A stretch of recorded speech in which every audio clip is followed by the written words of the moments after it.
km. Jadi di puncak Himalaya itu 8.000 meter masih ada bakteri. Tapi dia non aktif. Aktif bila dia melekat ke tubuh manusia atau hewan atau tumbuhan. Nah, manusia dan hewan tumbuhan mungkin sudah nggak ada di ketinggian 8.000 meter. Sudah puncak alpin, puncak salju. Suhunya sudah minus 30 derajat Celcius. Kalau di air banyak sekali, bisa di danau, di empang, di tambak, sungai, sumur dan sebagainya itu. Dan bahkan di daerah kutub tuh masih ada. Di dalam air panas pun masih bisa hidup. 70 derajat Celcius masih bisa hidup tuh. Solvatara tuh. Ke dalam tubuh manusia, hewan maupun tanaman masih bisa hidup, maka dia menimbulkan gram positif atau kerusakan. Kerusakan organ ataupun kerusakan reaksi-reaksi faal. Organnya mungkin tidak rusak, tapi reaksi-reaksi kimia, biokimianya mungkin tidak berlangsung dengan baik. Juga akan menimbulkan kerusakan dalam proses metabolisme, yaitu pada bakteri-bakteri yang mempunyai banyak silia rambut getar tadi. Silakan, ada yang mau tanya dulu?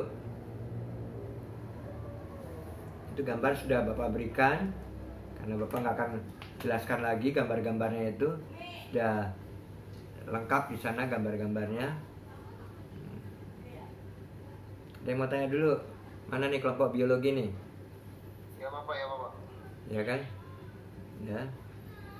Nah, nutrisi bakteri itu ada bakteri yang autotrof, bakteri yang hidup sendiri, mencari makanan sendiri.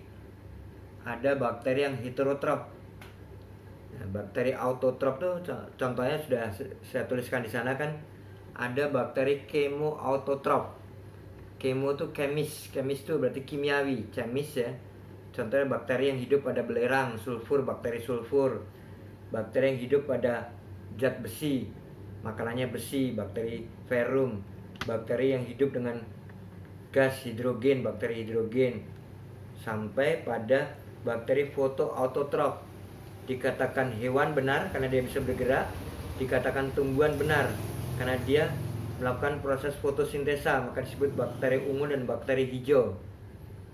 Itu bakteri yang sifatnya fotoautotrof. Jadi peralihan antara hewan dan tumbuhan, maka disebut dia sel hewan juga sel tumbuhan. Itu protista namanya. Dunia protista itu bisa digolongkan ke dunia hewan, bisa digolongkan ke dunia tumbuhan. Karena dia melakukan fotosintesa, tapi dia juga bisa bergerak. Itu contohnya bakteri fotoautotrof. Kemudian bakteri heterotrof itu bakteri yang bisa membuat makanannya sendiri. Dan sifatnya kebanyakan parasitis. Seperti bakteri simbion, parasitis, dan mutualistis itu dengan tumbuhan. Tumbuhan yang mengandung nitrogen banyak.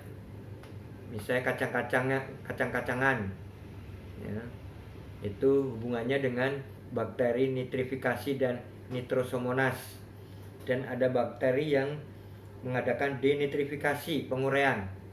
Itu bakteri yang saprofit, itu contohnya. Kemudian respirasi bakteri, ada bakteri yang aerob dan ada yang anaerob. Aerob yaitu bakteri nitrit, bakteri nitrat, bakteri asam cuka. Itu bakteri yang hidup kalau ada oksigen. Jadi bakteri yang tidak butuh oksigen itu bakteri anaerob. Contohnya Clostridium desulfuricans. Itu hidup pada belerang tadi. Ada Clostridium tetani, bakteri tetanus yang hidup pada sisa-sisa besi yang berkarat atau kotoran hewan gitu. Itu Clostridium tetani, menimbulkan tetanus pada manusia maupun hewan. Ada yang mau ditanyakan? Itu sudah Bapak buat skematisnya, ya kan? Tapi tempatnya di mana? Kalau anaerob dia tidak membutuhkan oksigen. Berarti kalau di tanah, pada lapisan tanah dalam tuh, di batuan induk atau di batuan sedimen. Tapi kalau di topsoil itu kebanyakan bakteri-bakteri yang masih aerob, membutuhkan oksigen. Contohnya bakteri yang membantu peristiwa nitrifikasi, penguraian nitrogen, penguraian nitrat menjadi nitrit. atau bakteri nitrat. Maka tanah yang habis ditanami tanaman leguminosae atau tanaman polong-polongan kayak kedelai, kacang tanah dan sebagainya, maka lapisan topsoil akan banyak menumpuk unsur-unsur nitrogen yang sudah jadi. Nitrogen ini dibutuhkan oleh tanaman. Maka pada tanah-tanah yang tandus itu biasanya kita tanami tanaman jarak atau tanaman leguminosae dulu supaya terjadi proses nitrifikasi di lapisan topsoil. Kalau lapisan topsoil sudah terbentuk proses nitrifikasi dan denitrifikasi, berarti cukuplah unsur N2 di dalam tanah.